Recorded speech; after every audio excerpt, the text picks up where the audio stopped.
بسم اللہ الرحمن الرحیم۔ السلام علیکم ناظرین، ایک نوجوان نے حضرت موسیٰ علیہ السلام سے عرض کیا کہ اے اللہ کے پیغمبر، مجھے جانوروں کی زبان سکھا دیجئے، ہو سکتا ہے کہ میں حیوانات اور درندوں کی زبان سیکھ کر اللہ تعالیٰ کے دین میں کوئی عبرت حاصل کروں، کیونکہ میرے خیال میں انسانوں کی تمام باتیں تو دنیا داری کی ہیں، ہو سکتا ہے کہ جانوروں کی باتوں کا کوئی اور معمول ہو اور آخرت کے بارے میں ہو، مجھے یہ زبانیں سیکھنے کا بہت ہی شوق ہے۔ حضرت موسیٰ علیہ السلام نے فرمایا کہ اے بھولے انسان، شاید تجھے شیطان ملعون نے بہکایا ہے، تیرا یہ شوق ٹھیک نہیں ہے۔ وہ نوجوان کہنے لگا کہ آپ اس وقت اللہ تعالیٰ کے نائب ہیں، اگر آپ مجھے جانوروں کی زبانیں نہیں سکھائیں گے تو میں مایوس ہو جاؤں گا، آپ مجھے سکھا دیں، آپ کا اس میں کیا نقصان ہے؟ جب اس نوجوان نے بے حد اصرار کیا تو حضرت موسیٰ علیہ السلام نے اللہ تعالیٰ کی بارگاہ سے رجوع کیا اور فرمایا، اے اللہ، اگر میں اس کو جانور کی زبانیں سکھا دوں تو یہ بات اس کے لیے نقصان دہ ہوگی، اور اگر نہیں سکھاتا تو اس کا دل برا ہوتا ہے۔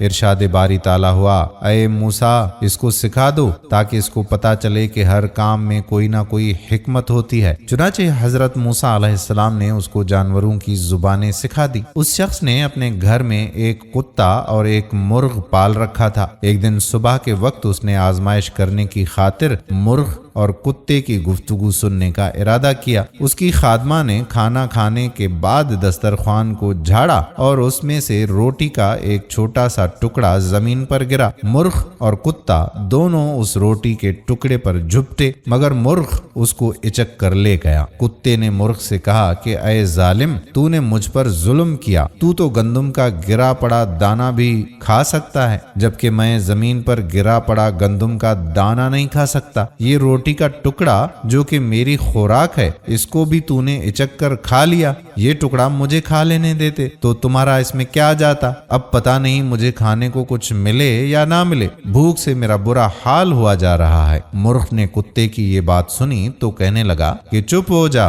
غم نہ کر، اللہ تعالیٰ اس سے بہتر تجھے کھانے کو خوراک دے گا، کل ہمارے آقا کا گھوڑا مر جائے گا، تم پیٹ بھر کر اس کا گوشت کھا لینا۔ اس شخص نے جب یہ بات سنی تو اسی وقت گھوڑا بازار لے جا کر فروخت کر دیا۔ وہ گھوڑا دوسرے دن مر گیا، مگر یہ شخص نقصان سے بچ گیا۔ مرغ بیچارہ کتے کے سامنے شرمندہ ہوا۔ کتے نے مرغ سے شکایت کرتے ہوئے کہا، اے مرغ، تو کس قدر چالاک اور جھوٹا ہے، وہ گھوڑا جس کے بارے میں تم نے کہا تھا کہ کل مرے گا اور تم اس کا گوشت جی بھر کر کھانا، وہ کہاں ہے؟ مرغ بولا، میں جھوٹ نہیں کہتا تھا، ہمارے آقا نے اپنا گھوڑا دوسری جگہ فروخت کر دیا اور وہاں جا کر مر گیا، اس طرح ہمارا آقا نقصان سے بچ گیا اور اس نے اپنی بلا دوسرے کے سر ڈال دی، لیکن کل ہمارے آقا کا خچر مرے گا اور تمہاری عید ہو جائے گی، پیٹ بھر کر خچر کا گوشت کھا لینا۔ اس شخص نے مرغ کی یہ بات سنی تو فوراً خچر کو بھی فروخت کر دیا اور اس طرح اس نقصان سے بھی بچ گیا۔ اگلے دن کتے نے مرغ سے شکوہ کرتے ہوئے کہا کہ اے جھوٹوں کے سردار،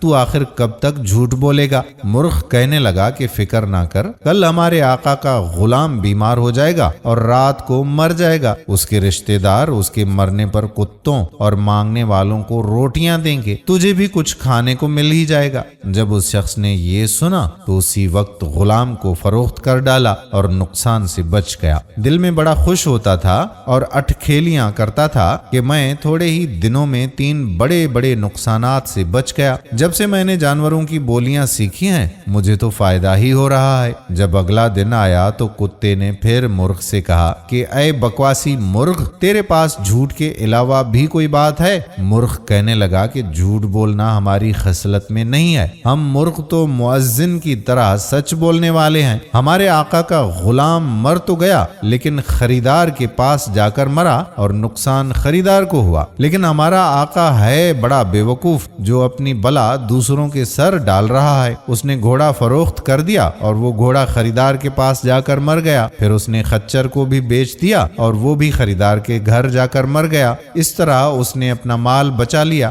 حالانکہ ایک نقصان بہت سے نقصانات کا فدیہ ہوتا ہے، اگر آقا کا گھوڑا اور خچر اسی گھر میں مرتے تو ہمارے آقا کی جان کا فدیہ ہوتے، کیونکہ مال اگر انسان کی جان پر قربان ہو جائے تو وہ نقصان نہیں ہے بلکہ نفع ہی نفع ہے، لیکن ہمارے آقا نے اپنی جان پر بلا ڈال کر اپنے مال کو بچایا ہے اور سخت گھاٹے کا سودا کیا ہے۔ اب میں تمہیں ایک اور سچی بات بتاتا ہوں کہ کل کو ہمارا آقا خود مر جائے گا اور اس کے غم میں جو لوگ اکٹھے ہوں گے گھر والے ان کے لیے گائے ذبح کریں گے اور طرح طرح کے لذیذ کھانے پکائیں گے، اس میں تمہیں بھی بہت کچھ مل جائے گا۔ اس شخص نے جب یہ سنا تو انتہائی تیزی سے دوڑتا ہوا حضرت موسیٰ علیہ السلام کے پاس آیا اور خوف کی وجہ سے اس کے چہرے کی رنگت اڑی ہوئی تھی۔ کہنے لگا کہ اے اللہ کے پیغمبر، میری مدد فرمائیں، بے شک مجھ سے غلطی ہو گئی ہے جو میں نے جانوروں کی بولیاں سیکھنے پر اصرار کیا، میں آپ سے معافی مانگتا ہوں، مجھے موت کے منہ میں جانے سے بچا لیں۔ حضرت موسیٰ علیہ السلام نے اس شخص کی یہ حالت دیکھی تو فرمایا، اے بے وقوف، اب یہ بات بڑی دشوار ہے کیونکہ آئی ہوئی قضا ٹل نہیں سکتی۔ میں نے تو اس قضا کو اسی دن دیکھ لیا تھا جو تجھ پر آج ظاہر ہوتی ہے، لہٰذا اب کچھ نہیں ہو سکتا، تمہاری موت واقع ہونا اٹل ہے۔ چنانچہ اگلے دن اس شخص کا انتقال ہو گیا۔ دوستو، ہم بھی سوچتے ہیں کہ اس چیز سے ہمارا نقصان ہونے والا ہے اور وہ چیز کسی اور کے گلے ڈال دیتے ہیں۔ یاد رکھیے کہ یہ بھی بہت بڑی بے وقوفی ہوتی ہے۔ یہ قصہ مولانا رومی رحمت اللہ علیہ کی حکایات سے لیا گیا جو آپ کی خدمت میں پیش کیا۔ ویڈیو پسند آئی ہو تو شیئر ضرور کیجیے۔ آنے والی ویڈیو تک اپنے میزبان قادر بخش کلہوڑوں کو اجازت دیجیے۔ اللہ حافظ۔